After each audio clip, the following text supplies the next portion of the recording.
Primera fase: internamiento en el campo. Al examinar e intentar ordenar la gran cantidad de material recogido como resultado de las numerosas observaciones y experiencias de los prisioneros, cabe distinguir tres fases en las reacciones mentales de los internados en un campo de concentración: la fase que sigue a su internamiento, la fase de la auténtica vida en el campo y la fase siguiente a su liberación. Estación Auschwitz. El síntoma que caracteriza la primera fase es el shock. Bajo ciertas condiciones, el shock puede incluso preceder a la admisión formal del prisionero en el campo. Ofreceré como ejemplo las circunstancias de mi propio internamiento. Unas 1.500 personas estuvimos viajando en tren varios días con sus correspondientes noches. En cada vagón éramos unos 80. Todos teníamos que tendernos encima de nuestro equipaje, lo poco que nos quedaba de nuestras pertenencias. Los coches estaban tan abarrotados que solo quedaba libre la parte superior de las ventanillas por donde pasaba la claridad gris del amanecer. Todos creíamos que el tren se encaminaba hacia una fábrica de municiones en donde nos emplearían como fuerza salarial.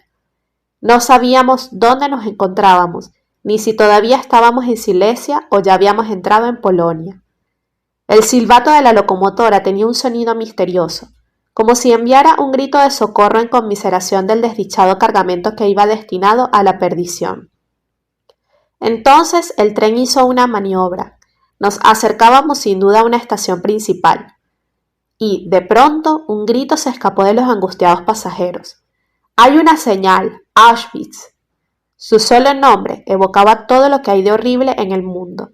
Cámaras de gas, hornos crematorios, matanzas indiscriminadas. El tren avanzaba muy despacio. Se diría que estaba indeciso, como si quisiera evitar a sus pasajeros cuanto fuera posible la atroz constatación: Auschwitz.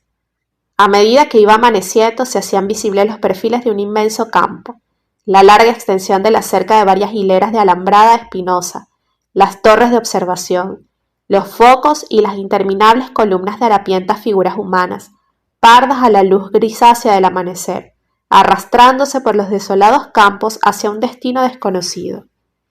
Se oían voces aisladas y silbatos de mando, pero no sabíamos lo que querían decir. Mi imaginación me llevaba a ver horcas con gente colgando en ellas. Me estremecí de horror, pero no andaba muy desencaminado, ya que paso a paso nos fuimos acostumbrando a un horror inmenso y terrible. A su debido tiempo entramos en la estación. El silencio inicial fue interrumpido por voces de mando. A partir de entonces íbamos a escuchar aquellas voces ásperas y chillonas una y otra vez, en todos los campos.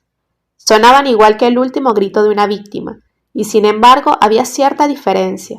Eran roncas, cortantes, como si vinieran de la garganta de un hombre que tuviera que estar gritando así sin parar, un hombre al que asesinaran una y otra vez.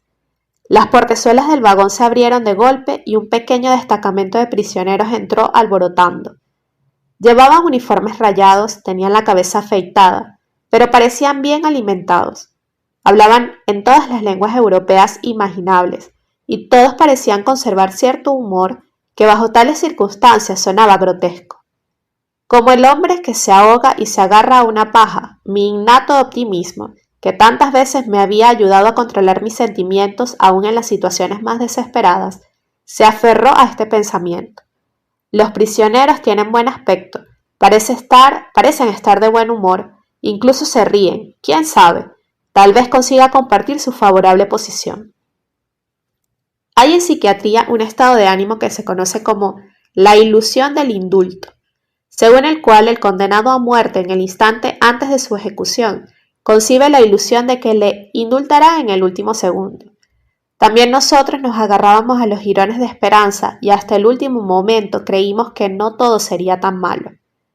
La sola vista de las mejillas sonrosadas y los rostros redondos de aquellos prisioneros resultaba un gran estímulo. Pocos sabíamos entonces que componían un grupo especialmente seleccionado que durante años habían sido el comité de recepción de las nuevas expediciones de prisioneros que llegaban a la estación un día tras otro.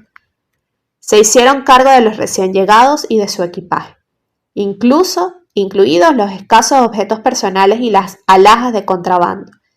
Auschwitz debe haber sido un extraño lugar en aquella Europa de los últimos años de la guerra, un lugar repleto de tesoros inmensos en oro y plata, platino y diamantes, depositados en sus enormes almacenes, sin contar los que estaban en manos de las SS.